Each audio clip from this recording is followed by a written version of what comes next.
Em 1996, algo misterioso caiu em Varginha, Minas Gerais. Mas a verdade por trás desse incidente foi ocultada por décadas.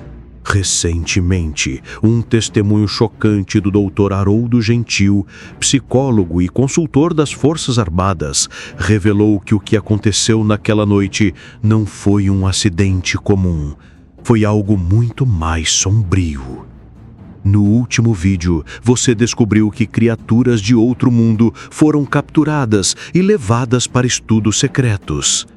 Anos depois, um milionário excêntrico construiu uma luxuosa mansão exatamente no mesmo local. Mas o que acontecia lá dentro era tão horrível que até os militares temiam falar sobre ele. Nas profundezas da mansão, 3 níveis abaixo do solo, realizavam-se rituais proibidos. Magnatas, cientistas e generais reuniam-se em segredo para abrir um portal interdimensional, libertando uma entidade etérea faminta. Mas essa criatura não devorava carne, ela se alimentava de algo muito mais sinistro. Neste vídeo, tudo será revelado. O desfecho dessa história é tão perturbador que pode mudar para sempre o que você acredita sobre Varginha e sobre o que realmente está escondido nas sombras. Não perca os últimos minutos deste vídeo. O que você vai descobrir aqui não será divulgado novamente.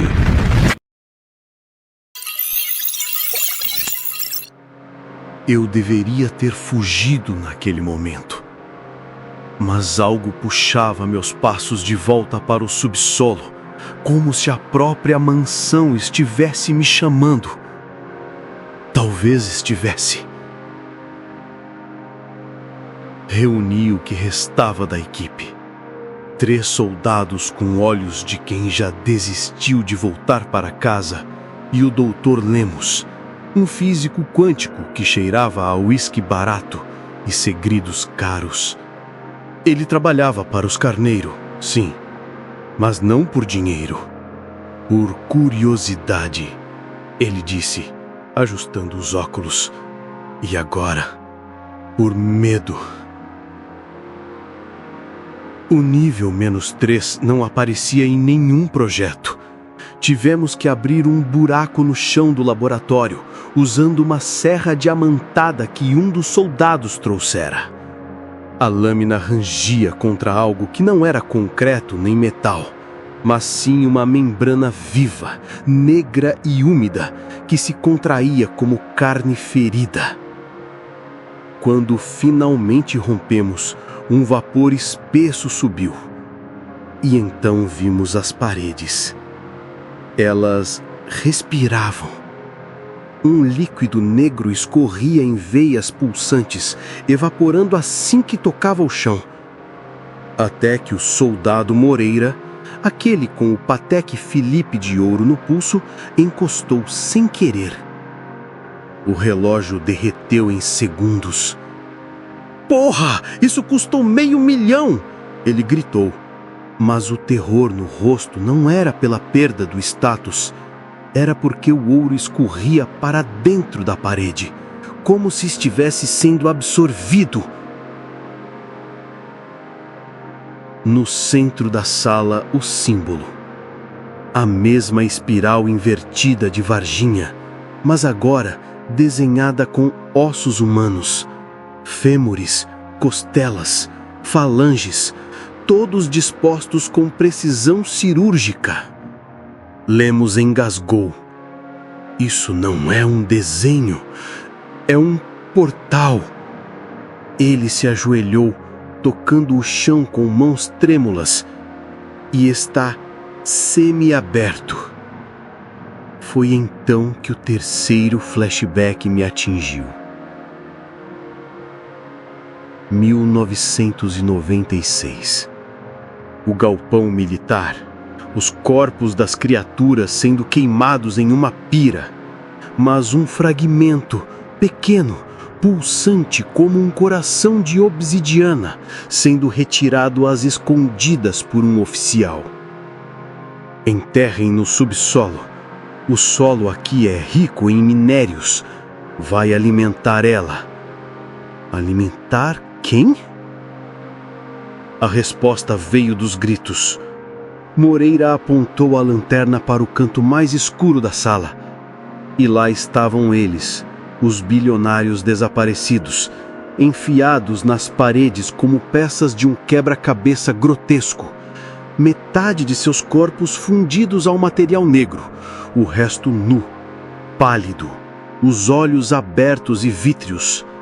Tubos saíam de suas veias, sugando algo que não era sangue, mas sim um líquido dourado e espesso. Ambição liquefeita. O Sheik Al Maktoum ainda estava consciente. Os seus lábios rachados se moveram quando me viu. A casa começa pelo bolso e termina pela alma. Seu sorriso era o mesmo de Otávio.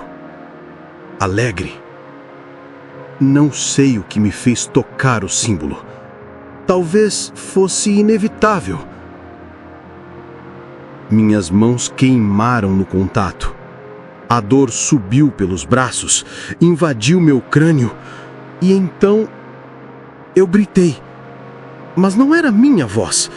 Era algo antigo, rouco, saindo em cascata de minha garganta como se eu fosse apenas um megafone. As paredes se abriram, não em pedaços, mas em dobras, como um origami desmontando-se para revelar o vazio por trás. E lá, no escuro, algo se moveu. Algo grande. Algo que ria. As câmeras captaram apenas mais 3 segundos antes de desligarem. O suficiente para vermos os soldados sendo puxados para dentro das paredes. O suficiente para ouvirmos Lemos gritando: "Ela nunca esteve dormindo. Ela estava esperando." E o suficiente para eu entender, no fundo do que ainda restava da minha sanidade, que Otávio estava certo. Ela queria um pagamento. E agora, finalmente, tinha todos nós. Eles vieram antes do amanhecer, como sempre fazem. Homens de ternos escuros, sem insígnias, com olhos que nunca piscam. O tipo de gente que não existe em nenhum registro, mas que todo mundo no governo conhece. Acidente com gás, disseram, selando a mansão com placas de metal bruto. Tragédia, família enlutada. Um deles, mais velho, com cicatrizes que não pareciam de guerra, mas de algo pior, me puxou de lado. Seu hálito cheirava a mentol e pólvora. Você viu coisas, doutor, mas algumas visões são câncer. A pistola não apareceu, mas eu a senti no peso do silêncio. Fale e você some como os outros. Prometi que ficaria quieto. Menti. Eu não deveria ter feito aquilo. Mas quando vi o pedaço da parede no chão, um fragmento pequeno, negro, pulsando como um coração irregular, não resisti. Guardei no bolso. Em casa, coloquei-o dentro de um cofre. Mas na primeira lua cheia, acordei com um ruído úmido. O fragmento sangrava. Um líquido dourado, espesso como mel, escorria pelas bordas do cofre. E então, os sussurros começaram. Palavras em latim, mas também nomes que eu lembrava muito bem. Carneiro, Al Maktoum, Moreira, Valéria e outros, mais antigos. Rothschild, Rockefeller, Windsor. Peguei o fragmento com luvas. Ele estava quente e, quando o virei contra a luz, vi. Não era um pedaço de parede. Era uma casca. Um ovo. O último flashback veio como um soco.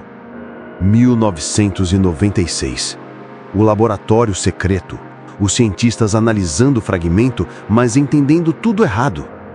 Não é tecnologia alienígena, murmurou um deles, olhando para os resultados. É mais velho, muito mais velho. A tela do computador mostrava datações impossíveis, centenas de milhares de anos. E então a revelação final. Ela não veio do espaço. Ela sempre esteve aqui, adormecida, esperando. E Varginha? Apenas um teste. Para ver se estávamos prontos. Para ver se nossa ambição era grande o bastante para alimentá-la. 3 dias depois, li a notícia. Dmitry Volkov, o magnata russo das criptomoedas, comprara todos os terrenos ao redor da mansão Carneiro. Projeto arquitetônico visionário, dizia o jornal.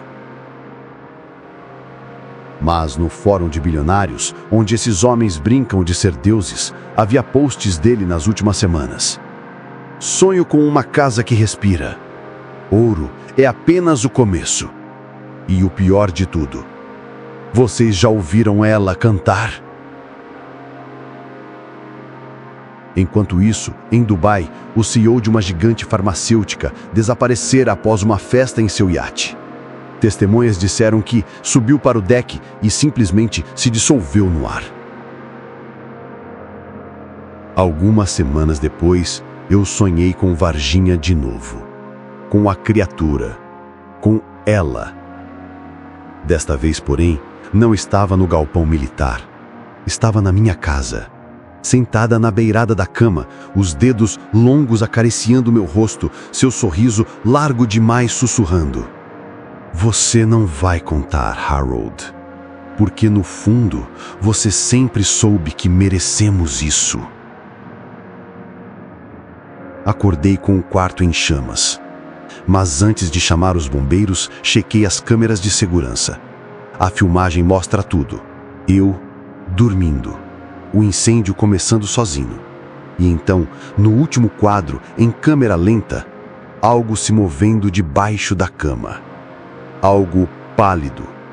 Algo que, quando a luz do fogo a atinge por um segundo, revela mãos com dedos que se bifurcam. Eles vão dizer que estou louco, que inventei tudo. Mas você que está ouvindo tudo isto agora, já parou para pensar por que os super ricos de repente se interessam por mineração em Varginha? Por que constroem bunkers tão fundos? Por que riem sem motivo em entrevistas? Você já acordou à noite ouvindo sussurros em latim? Não olhe para baixo da cama. Não toque em nada que brilhe no escuro. E, pelo amor de Deus, nunca, nunca aceite um convite para uma festa em Dubai. Será que essa entidade ainda está solta? Comente o que você acha e, se tiver coragem, compartilhe este vídeo antes que ele desapareça.